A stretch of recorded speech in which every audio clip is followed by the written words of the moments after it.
Now this first lesson blew my mind.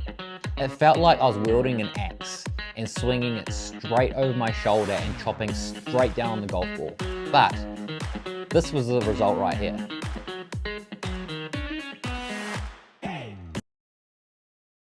My swing's come a long way over the last few years. So how did I get from this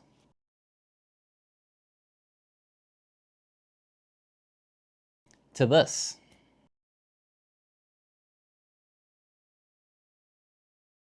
It's taken a while, and looking back, it's frustrating to think I probably could have got to where I am now much faster if I just got some lessons sooner.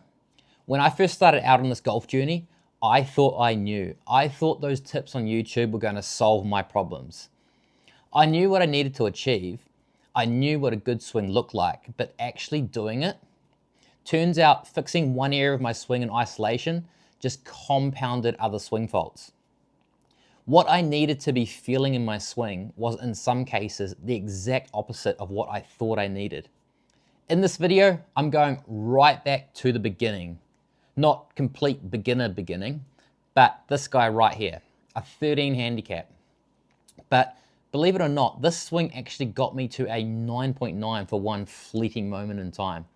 I'll take you through from here to now and show you how with good coaching and fixing the underlying issues, you can see massive improvements.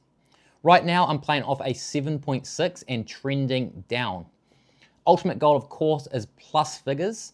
End of 2025, if I'm below a 3, I'll be happy with progress. If you don't already, please like and subscribe and follow me on my socials. It helps a lot, and the bigger I can grow my golfing community, the more me and my business can do for grassroots golf here in New Zealand. So when I was going it alone, I looked at the obvious visual stuff. The early extension, super steep downswing. I'm pretty much getting airborne through impact. I'd been trying to fix each of these individually, and for anyone who's tried to make swing changes, you'll know it can be like beating your head against a brick wall. So I decided to get some advice. First step, online lesson. I messaged a coach that I followed on TikTok. I sent him a front on and down the line of my swing, and the first bit of advice I got back was on my posture, something I'd never even thought about. How I was set up with that arc in the lower back was preventing me from being able to rotate my hips properly.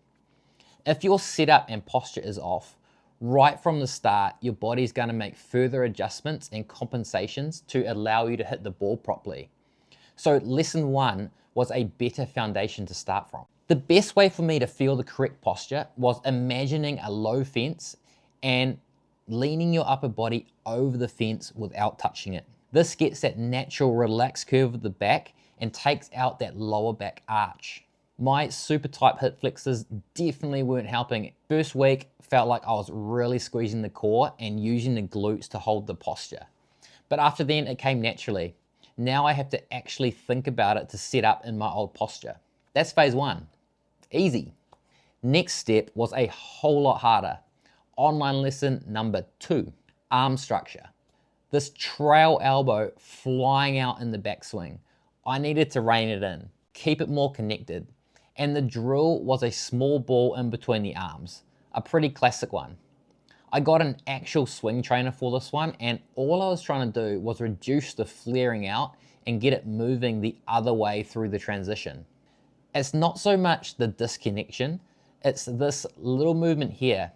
Elbow comes out, and the flow on here is a steepening of the shaft, cupping of the wrist, and opening club face, which means for me being a lefty, sends it left, or flipping and hooking it right. This was honestly the toughest thing I've done, and I'm actually still doing it now. But we are nearly there 12 months later. When I got this right, everything clicked. The club shallowed, the early extension reduced, but actually permanently ingraining this for me was so hard. Golf slowed down for a little bit at this point, but 6 months later, I was ready to get back into it and really start working to get better. The online lessons were awesome and they started me on the right path, but I felt I needed to work through some sessions in person with a coach. And being a data nerd, I wanted some numbers. I want to know what I'm doing in my swing and why, and an in-person lesson with TrackMan assisting is going to do just that. Now, this first lesson blew my mind. I thought I got across to my lead side and compressed the ball.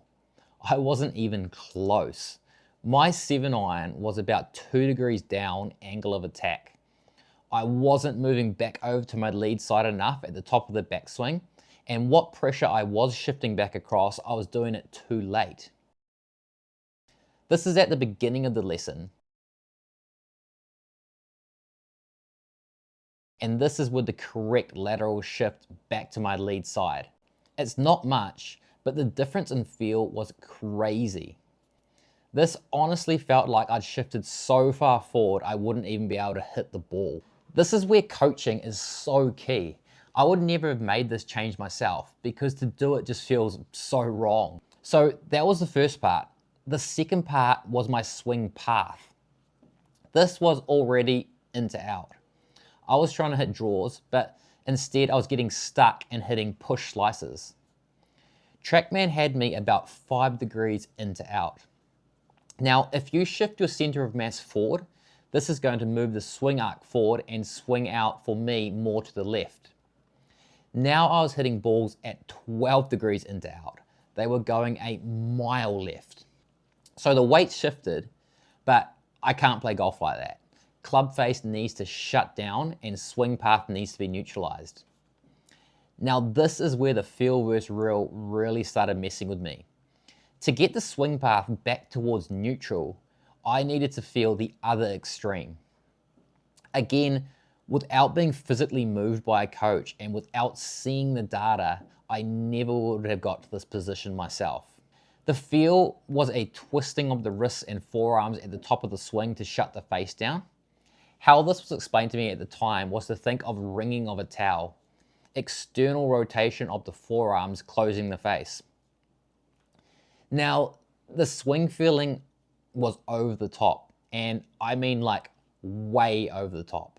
Shifting so far forward and swinging so over the top and to the right, it honestly felt like I was going to fall forward and backwards. It felt like I was wielding an axe and swinging it straight over my shoulder and chopping straight down on the golf ball. I'm not even exaggerating, that is literally what it felt like. But this was the result right here. Even doing that, I was still 3 to 4 degrees into out. I don't think I could have gotten out to in swing path if I tried. Now, of course, I hit some rubbish shots. Nothing fat, but some real thin, toe, heel, just absolute rubbish. But when I got it, holy shit, the compression on that ball, I thought I'd hit a compressed iron before. This just hit different. Low point now 12 centimeters after the ball, swing speed up about 5 miles per hour, angle of attack 4 to 5 degrees down.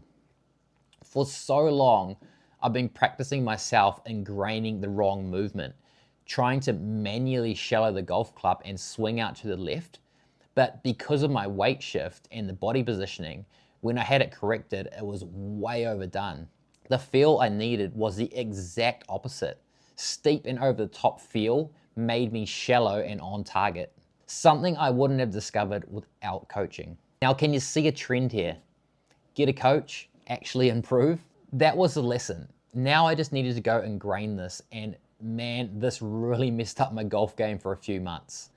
Irons were inconsistent, I couldn't control my wedges, and the driver was missing 100 meters offline in both directions.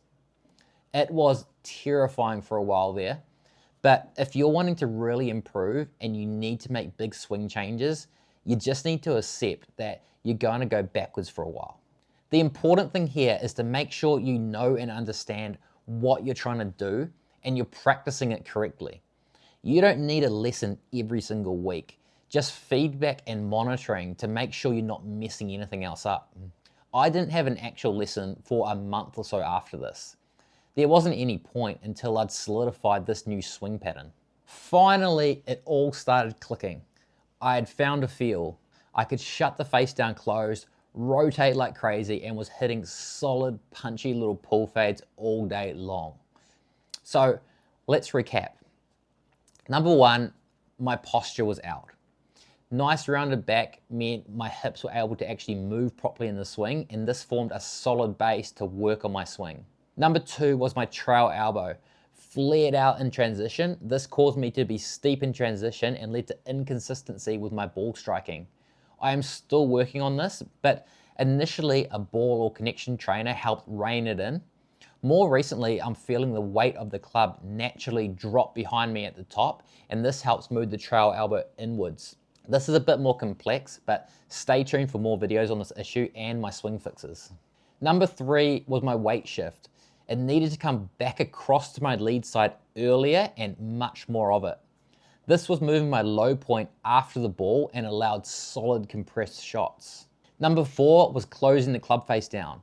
Feel was kind of similar to wringing a towel. Forearms externally rotating, wrists in flexion and extension, and the club face closing down. Number 5 was swing path. This was way offline. If you're at one extreme, get the feeling of and even do the extreme opposite. I felt a steep over the top wood chopping action, and that didn't even get me back to neutral swing path until hundreds of reps. From here, I'm in a place where I hopefully won't need to make any extreme swing changes going forward. I still have lots of work to do, but I have a solid base. I had another lesson to make sure my short game didn't have any glaring holes in it. Then it was summer golfing on the course, and finally some gains were made. I had been sitting around a 12 to 13 index before this and just could not break through. Then my scores were all of a sudden in the low 80s. I broke 80 for the first time in over a year, had a 1 under through 9, a best ever 2 over par. This was on a very easy rated course though. But all of a sudden I was a 7.6 index, literally in about a month, but it was months prior working through the swing change that achieved this. So we've caught up. Average mid-handicap golfer to established single digits. Where to now? Plus figures is the goal, and the coaching and training continues. If you're still watching, you've probably worked out I'm a huge fan of getting professional advice, and without it, I don't know if I'd be at the level I've got to yet. Yes, you can practice and get very good without a coach, but it's definitely gonna fast track and allow you to reach your full potential sooner. I'm gonna be documenting what I'm doing to improve, filming some lessons, sharing what I'm learning from professionals, and measured data and statistics. If you're a golf nerd like me, or if you just want to get better and enjoy your golf more, join me. If you can like, comment, and subscribe, that is going to help me out a ton. And follow me on my socials. I'll see you next time.